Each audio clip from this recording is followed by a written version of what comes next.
Assalamualaikum warahmatullahi wabarakatuh.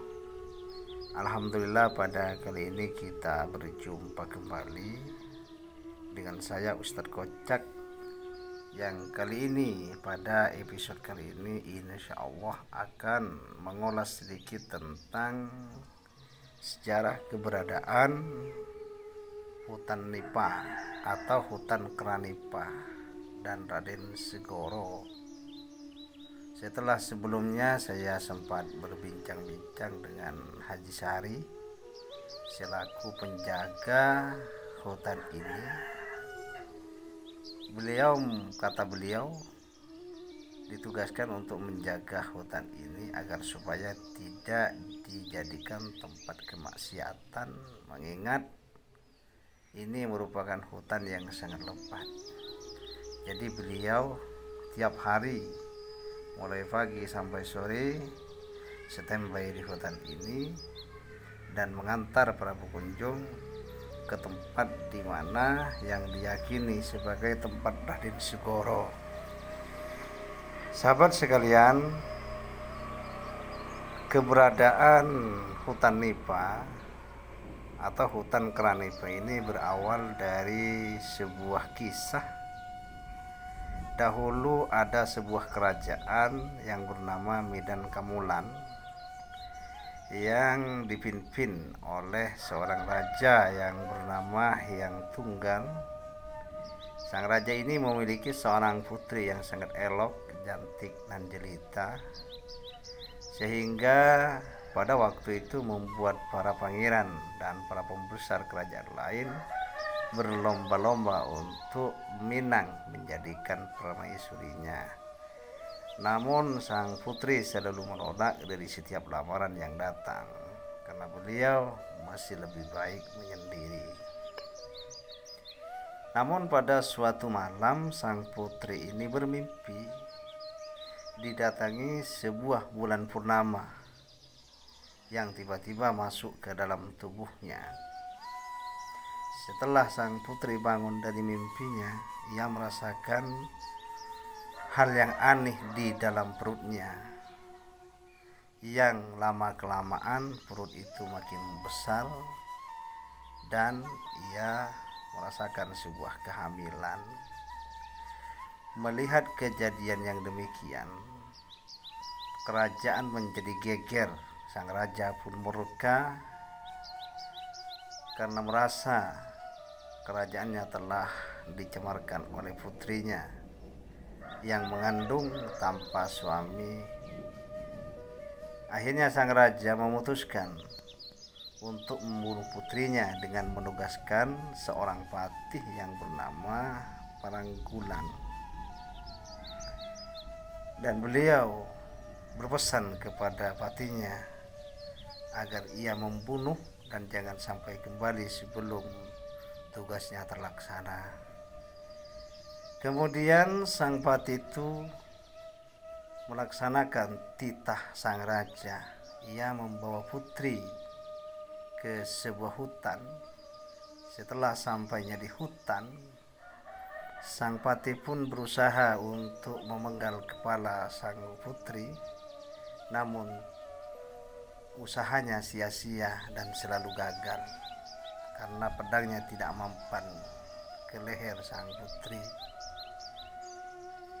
Setelah merasa keanehan yang sangat luar biasa, sang patih pun merasa bahwa putri ini tidak bersalah. Dan akhirnya ia memutuskan untuk melindungi putri dan ia tidak akan kembali ke kerajaan, dan ia berubah nama menjadi Kipoleng. Pada saat itulah sang patih itu membuat sebuah rakit atau kitek.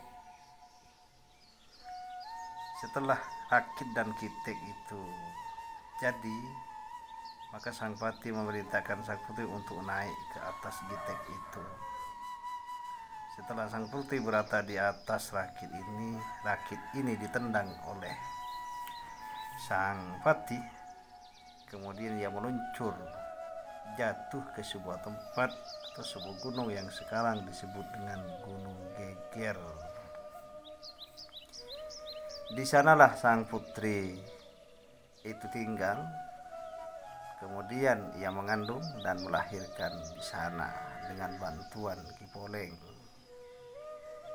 Setelah sang putri lahir, anaknya diberi nama Raden Segoro. Akhirnya ia tinggal di sana bersama putranya di Gunung Geger. Namun saat berusia sekitar 7 tahun, maka sang putri ini bermaksud untuk meninggalkan Gunung Geger, mencari tempat yang baru. Akhirnya beliau itu mengembara atau musafir, pergi, tibalah di sebuah tempat di pinggir pantai yang ditumbuhi pepohonan nipah. Dan disinilah beliau tinggal bersama putranya. Dikala itu pula saat para pelaut di sekitar hutan nipah ini pada malam hari lewat, selalu melihat sebuah cahaya yang bersinar dari tengah hutan ini. Dan para pelaut, para nelayan pun berjanji apabila ia sukses dalam pelayanannya, ia berjanji akan mengadakan sebuah selamatan yang dihaturkan kepada sinar yang tadi atau sinar yang dilihatnya. Sehingga sampai sekarang di hutan nipah ini selalu diadakan haul sebagaimana yang disampaikan oleh penjaga pada episode sebelumnya, sebagai sebuah bentuk rasa syukur dan terima kasih kepada Allah Subhanahu wa taala atas keberhasilan para nelayan. Sahabat sekalian, sementara di kerajaan Gilingsi itu mendapat sebuah serangan yang dahsyat dari pihak asing atau musuh-musuh, sehingga membuat pasukan kerajaan makin lama makin lemah. Dikala itu sang raja mendapatkan sebuah wisik bahwa pasukan asing dapat dikalahkan apabila mendapat bantuan dari seorang pemuda yang bernama Raden Segoro yang berada di sebuah lembah Duro.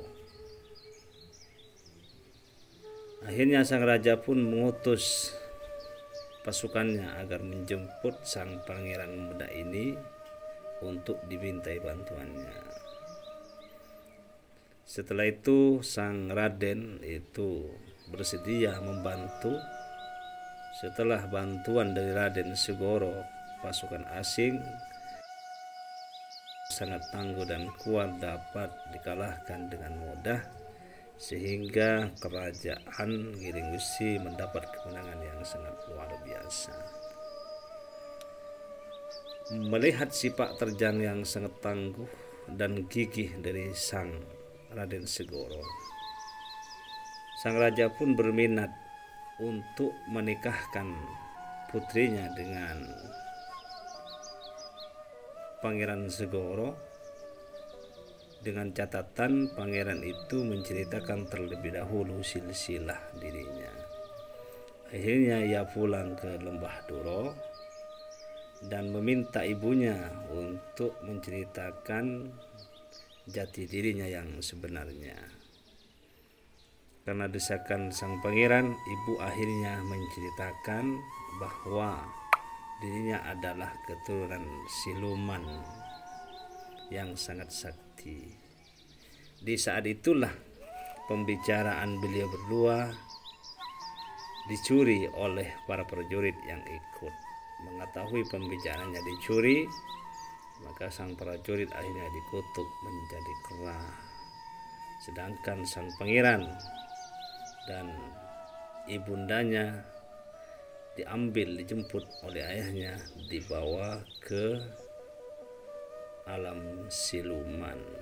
Dan pada saat itulah tempat tinggal beliau, Raden Segoro dan ibundanya, lenyap dan berubah menjadi hutan yang penuh dengan tumbuh-tumbuhan, pepohonan, termasuk pohon-pohon nipah. Sahabat sekalian, itulah sekilas cerita singkat. Semoga bermanfaat, dan apabila ada kesalahan, kekeliruan dari cerita yang saya jelaskan, mohon dimaafkan serta mohon untuk dibenahi kekeliruan yang ada. Silakan berikan saran dan kritik yang bermanfaat agar supaya channel kami Ustadz Kocak ini lebih membuat sebuah hal yang inspiratif dan bermakna bagi kehidupan. Demikian, Assalamualaikum warahmatullahi wabarakatuh. Sampai jumpa pada episode-episode yang lain.